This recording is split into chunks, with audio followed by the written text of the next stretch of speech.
Chapter 6 Into the Forest. I wish the McCurdy would hurry up and take all these people away, said Susan presently. I'm getting horribly cramped. And what a filthy smell of camp horse, said Edmund. I expect the pockets of these coats are full of it, said Susan, to keep away moths. There's something sticking into my back, said Peter. And isn't it cold? Said Susan. Now that you mention it, it is cold, said Peter. And hang it all, it's wet, too. What's the matter with this place? I'm sitting on something wet. I'm getting wetter every minute. He struggled to his feet. Let's get out, said Edmund. They've gone. Oh, said Susan suddenly, and everyone asked her what was the matter. I'm sitting against a tree, said Susan, and look, it's getting lighter over there. By Jove, you're right, said Peter. And look there, and there. It's trees all around. And this wet stuff is snow. Why do I believe we got into Lucy's wood after all? And now there was no mistaking it, and all four children stood blinking in the daylight of a wintry day. Behind them were coats hanging on pegs. In front of them were snowy covered trees. Peter turned at once to Lucy. I apologize for not believing you, he said. I'm sorry. Will you shake hands? Of course, said Lucy, and did. And now, said Susan, what do we do next? Do, said Peter. Why, go and explore the wood, of course. Ah, said Susan, stamping her feet. It's pretty cold. What about putting on some of these coats? They're not ours, said Peter doubtfully. I'm sure nobody would mind, said Susan. It isn't as if we wanted to take them out of the house. We shan't take them even out of the wardrobe. I never thought of that, Sue, said Peter. Of course, now that you put it that way, I see. No one could say you had bagged a coat as long as you leave it in the wardrobe where you found it. And I suppose this whole country is in the wardrobe. They immediately carried out Susan's very sensible plan. The coats were rather too big for them, so that they came down to their heels and looked more like royal robes than coats when they had put them on. But they all felt a good deal warmer, and each thought the others looked better in their new get-up and more suitable to the landscape. We can pretend we are Arctic explorers, said Lucy. This is going to be exciting enough without any pretending, said Peter, as he began leading the way forward into the forest. There were heavy, darkish clouds overhead, and it looked as if there might be more snow before night. I say, began Edmund presently, oughtn't we to be bearing a bit more to the left, that is, if we are aiming for the lamppost? He had forgotten for the moment that he mustn't pretend never to have been in the wood before. That moment, the words were out of his mouth, he realized that he had given himself away. Everyone stopped. Everyone stared at him. Peter whistled. So you really were here, he said. That time Lou said she'd met you in here and you made out she was telling lies? There was dead silence. Well, of all the poisonous little beast, said Peter, and shrugged his shoulders and said no more. There seemed indeed no more to say, and presently the four resumed their journey. But Edmund was saying to himself, I'll pay you all for this, you pack-up stuck-ups, self-satisfied prigs. Where are we going anyway? Said Susan, chiefly for the sake of changing the subject. I think Lou ought to be the leader, said Peter. Goodness knows she deserves it. Where will you take us, Lou? What about going to see Mr. Tumnus? Said Lucy. He's the nice fawn I told you about. Everyone agreed to this, and off they went, walking briskly and stamping their feet. Lucy proved a good leader. At first she wondered whether she would be able to find the way, but she recognized an odd-looking tree in one place and a stump in another, and brought them on to where the ground became uneven into the little valley, and at last to the very door of Mr. Tumnus' cave. But there, a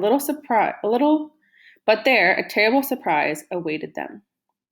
The door had been wrenched off its hinges and broken to bits. Inside, the cave was dark and cold and had the damp feel and smell of a place that had not been lived in for several days.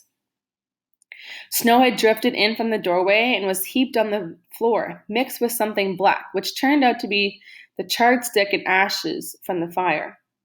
Someone had apparently flung it about the room and then stamped on it. The crockery lay smashed on the floor, and the picture of the fawn's father had been slashed into shreds with a knife.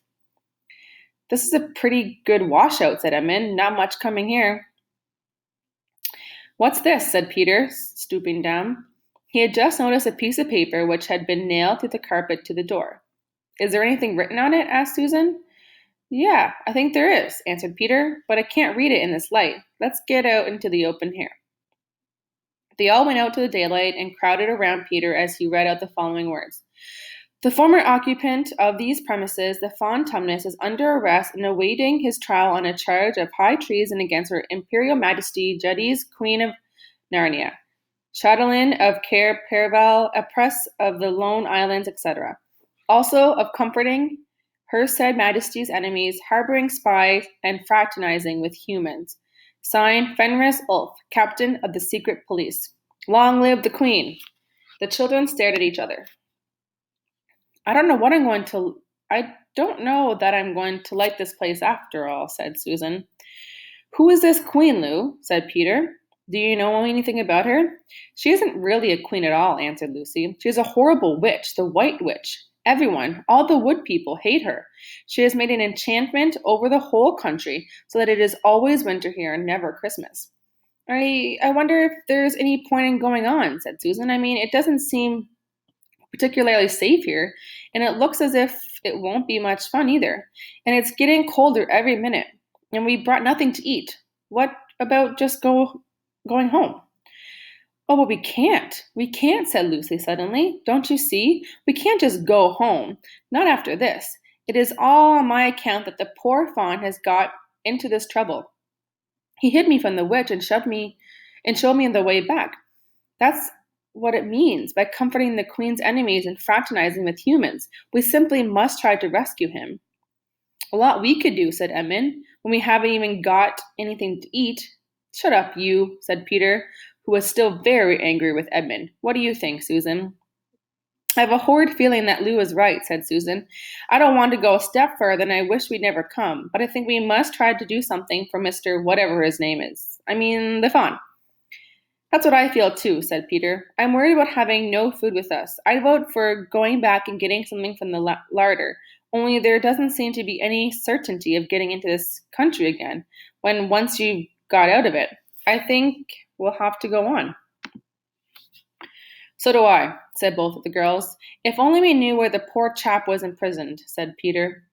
They were all still, wondering what to do next, when Lucy said, Look, there's a robin, with such a red breast. It's the first bird I've seen here, I say.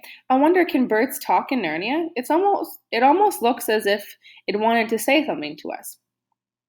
Then she turned to the robin and said, Please, can you tell us where Tumnus the fawn has been taken to? As she said this, she took a step forward towards the bird. It at once hopped away, but only as far as to the next tree. There it perched and looked at them very hard, as if understanding all they had been saying. Almost without noticing they had done so, the four children went a step or two nearer to it. At this, robin flew away again to the next tree and once more looked at them very hard. You couldn't have found a robin with a redder chest or a brighter eye. Do you know, said Lucy, I really believe he means us to follow him. I have an idea, said Susan. What do you think, Peter? Well, we might as well try it, said Peter. The robin appeared to understand the matter thoroughly. It kept going from tree to tree, always a few yards ahead of them, but always so near that they could easily follow it. In this way it led them on, slightly downhill. Wherever the robin aligned, a little shower of snow would fall off the bench. Presently the clouds parted overhead and the winter sun came out, and the snow all around them grew dazzling bright. They had been traveling in this way for about half an hour, with the two girls in front, when Edmund said to Peter, If you're not still too high and mighty to talk to me, I have something to say which you better listen to. What is it? Asked Peter. Hush, not so loud, said Edmund. There's no good frightening the girls, but have you realized what we're doing? What? Said Peter, lowering his voice to a whisper. We're following a guide we know nothing about. How do we know which side that bird is on? Why shouldn't it be leading us into a trap?